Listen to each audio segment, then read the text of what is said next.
एक बड़े से जंगल में पुष्पराज नाम का एक बड़ा स्मगलर हुआ करता था। उसके पास बहुत से लोग काम करते थे। वो लाल चंदन के पेड़ों को काटता था। उन्हें उसके पास मौजूद हाथी उठाकर ले जाते थे और उसके आदमी लॉरियों में लाल चंदन को चढ़ाते थे। वहाँ से लॉरी निकलते थे। वहाँ पर चेकपोस्ट के पास मौजूद पुलिस वाले भी पुष्पराज के ही आदमी होने के कारण उनकी जांच करे बिना ही वो लोग लॉरियों को छोड़ देते थे। ऐसे उसके जुर्म का साम्राज्य बहुत फैला हुआ था। उसके पास गंगा नाम की एक हाथी थी। पुष्पराज को गंगा बहुत पसंद थी। उसे अच्छा खाना खिलाते हुए उसका बहुत ख्याल रखता था। वो भी पुष्पराज को अपने ऊपर बिठाकर घूमते रहती थी।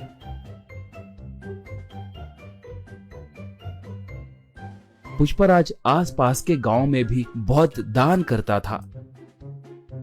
इसलिए अगर गांव में कभी कोई पुलिस की गाड़ी आती तो उस गांव में रहने वाले पुष्पराज के आदमी तुरंत पुष्पराज को फोन करके उसे जानकारी देते थे। इससे पुष्पराज सतर्क होकर जंगल में दूसरे इलाके को अपने आदमियों के साथ मिलके चला जाता था।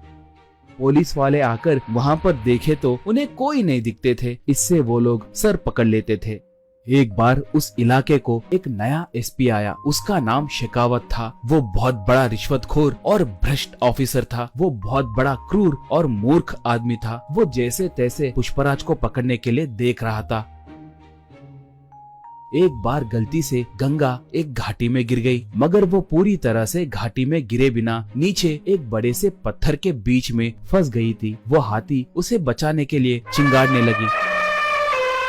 उसके चिंगाड़ को सुनकर पुष्पराज और उसके आदमी वहां पर आए। वो लोग गंगा को देखकर उसे कैसे बचाना है कहकर सोचने लगे। पुष्पराज तब, अरे इसे बचाने के लिए हमारी ताकत बस नहीं होगी। इसके लिए एक जेसीबी को लाना होगा। वो अब कहाँ पर होगा? उसे अब तुरंत लेकर आइए, कहा। एक तब, पुष्पा भाई, उस जेसीबी के मालिक का घर पुलिस स्टेशन के बिल्कुल बगल में ही है। हम अब उसके लिए गए तो बहुत खतरा होगा। पुलिस वाले हमें पकड़ सकते हैं। हम अब गंगा को छोड़ दिए तो ही अच्छा रहेगा। हमें वहाँ पर जाने के लिए हिम्मत नहीं है भाई, कहा। पुष्पराज उसे एक खींच के मारकर, गंगा के लिए मैं चाहे जितना भी दूर जा सकता हूँ। आप नहीं गए तो मैं ही जाकर उस जेसीबी को लाऊंगा। इसके अंदर आप लोग रस्सियों को तैयार करके रखना, कहा।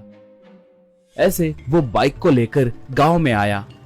उस जेसीबी वाले से पूछकर जेसीबी को लेकर निकला।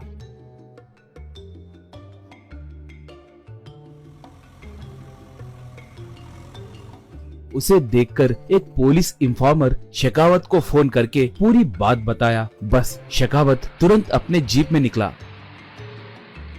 पुष्पराज पहाड़ के पास पहुंचकर जेसीबी को रस्सियां बांधकर उनसे गंगा को ऊपर खींचकर उसे बचाया।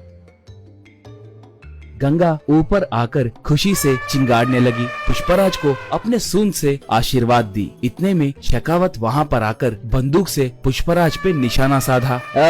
शराफत से सरेंडर हो जाओ, वरना ये बुलेट तुम्हारे भेजे में घुसेगी, कहकर पुकारा। उसे देखकर पुष्पराज के आदमी मारे डर के वहाँ से भाग गए। पुष्पराज तब, मैं तुम्हारे बारे में बहुत कुछ सुना हूँ। तुम्हारे जैसे निठल्लों को मैंने बहुत देखा है। मैं तुम्हें सरेंडर हुआ तो भी तुम मुझ पर केस डालकर मुझे जेल में नहीं डालोगे कहकर मुझे अच्छे से पता है। मुझे एनकाउंटर करोगे कहकर मैं जानता हूँ, कहा। शेखावत तब, सही कहा, तुम बहुत समझदार हो। मैं तुम्हें एनकाउंटर करने के लिए ही आया हूँ। तुम्हें टपका दिए तो मुझे 10 करोड़ रुपए मिलेंगे। चुपचाप भगवान की याद करो, यही तुम्हारे आखिरी क्षण है, कहा। बस गंगा एकदम से उस पर वार की। सूंड से उसके हाथ में के बंदूक को दूर फेंक दी। उसे अपने सूंड से पकड़कर जमीन पे जोर से पटकी। बाद में उसे उसी घाटी में फेंक दी। इससे उसे छुटकारा मिला।